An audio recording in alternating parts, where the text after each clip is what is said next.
মসজিদ, এখানেই নবীদের হাতে জিনেরা বয়াত হয়েছে। এটাই জিন মসজিদ। আসেন জিন মসজিদ দেখেন।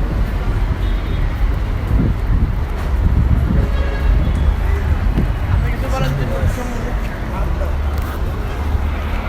এই সেই ঐতিহাসিক জিন মসজিদ যেখানে আমাদের নবীজির হাতে জিনেরা বয়াত হয়েছে। হ্যাঁ, এখানেই আপনাদেরকে দেখাইতেছি।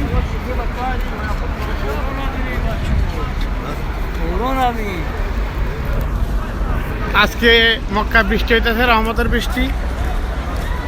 ঠান্ডা হয়ে গেছে রহমত।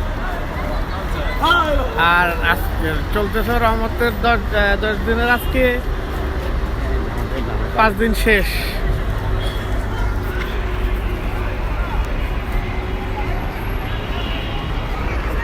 এই সেই জিন মসজিদ।